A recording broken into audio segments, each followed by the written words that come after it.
Okay, so I had made a few videos in the past about the Kyosho SST gearbox, either for a car like the Pro X or the Pro XRT, or for the mid-motor variants, the Rampage Pro and the Outlaw Rampage Pro. They both have what are called SST transmissions, even though the internal gear ratios are a little different. And a while back, when I talked about this particular embodiment, which is the Outlaw Rampage Pro stadium truck, which I converted to a mid-motor electric setup, I talked a bit about, making the input shaft float a little bit with a, I believe it was a 6x10 or 6x11 bearing on the inside here, so that you can minimize bind between the input shaft gear and the diff gear in the middle to help the transmission spin more freely. And although that does work, it does come with some drawbacks. And the main drawback there, and I believe I had talked about this earlier, is that as the input shaft spins faster, it's going to push away from the pinion gear. I noticed this on this car as well as the Pro XRT that's sitting over there on the shelf. I had set them both up to have a sort of semi-floating input shaft. So the way to account for that is that when you're setting the gear mesh, you have to pull this input shaft out as far as possible this way, and then set your mesh with the pinion, so that way at full speed you still have a decent mesh there, and you don't have separation between the pinion and the spur, and you don't end up grinding your spur gear. I've ground out several of these spur gears, learning that the hard way, and these are expensive. These are the Robinson machine spurs. They're not cheap. So okay, that kind of works, but the problem is at low speed you have a very tight mesh here, and that puts a lot of load on the motor. The motor's going to run hot. So it can work, but it's not ideal. And I want to make sure that I'm giving you guys all the information I have with these SST gearboxes so that you don't nuke your gearboxes. Because these, the gears for these are hard to find replacements for. I want to make sure you're preserving the internals.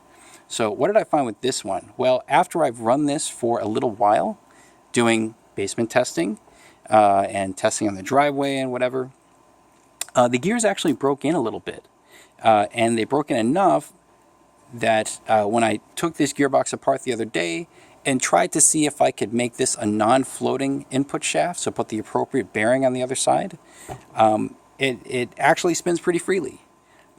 So there are a few things to consider here.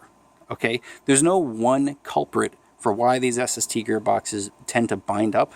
It can be a number of things depending on the variation in the mold, and whether you get lucky or not. So one thing is the top input shaft, and this particular variant that I have here, this input shaft isn't actually for the Rampage Pro and Outlaw Rampage Pro. That would be I think the SST35 part number.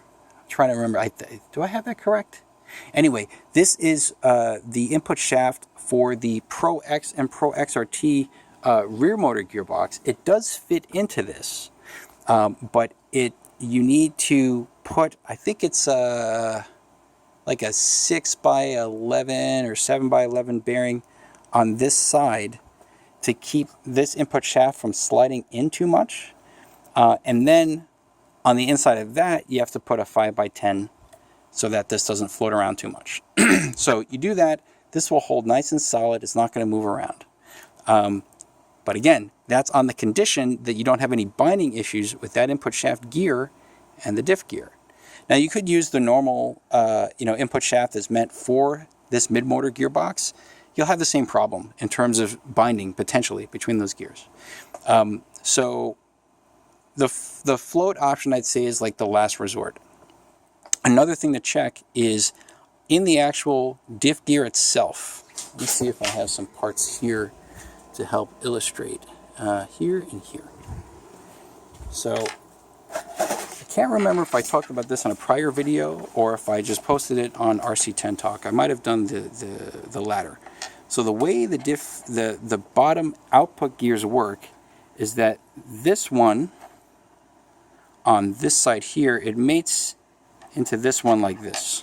Okay? I'm trying to do this with one hand. And they sit like that. And on the inside of this housing, you're going to have two 4x8 bearings stacked on top of each other inside this housing.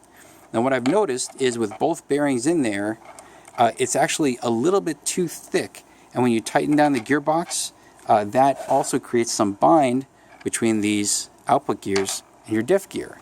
So instead of using two 4x8 bearings, use one bearing in this housing here, and that'll give you a bit more margin to tighten down the gearbox before you start getting bind. So you have the bearing to consider on here, and then the input shaft. Again, try not to make this float if you don't have to. And then there's just how you tighten down the gearbox. If you crank it down all the way, that can make it bind, partly because of this, for instance. So, you know, you might want to leave a little bit of a gap there, which is kind of what I did on this Pro X. And you can see the gap was large enough that I had to put some electrical tape here just to seal it up to keep dirt from getting in. It's not a huge gap, it's just a tiny gap. But it helps to keep the gearbox free. You know, I just did this to keep the dirt out, basically. So that's another thing to do. What else was I going to mention about this?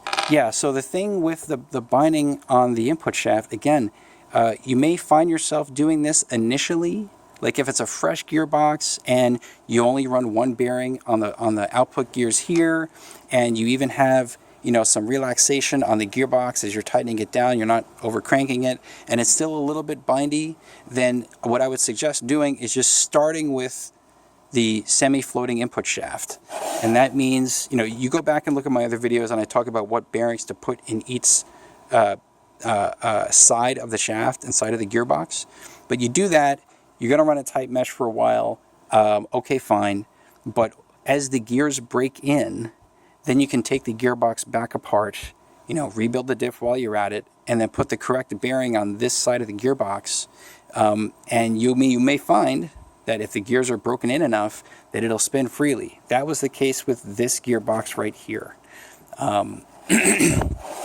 And now that this is, I actually have like 4 bearings on this input shaft instead of 2, so it really locks it down nice and tight. And also because, you know, again, this part is meant for the rear motor gearbox, so I need extra bearings to make this fit properly anyway. But now it spins totally freely. I mean, this tire is against the ground, but if I drop this down and I just push it, it spins nice and free. It doesn't bind. It's really nice. So anyway, I just wanted to share that with you guys. If you have a Pro X, a Pro XRT, a Rampage Pro, an Outlaw Rampage Pro, just be kind to the gearbox. Don't get frustrated with the fact that the SST gearboxes are a pain in the ass. If you're patient with them and you work with them, they'll be all right. Okay, so yeah, that's it for now. Thanks for watching.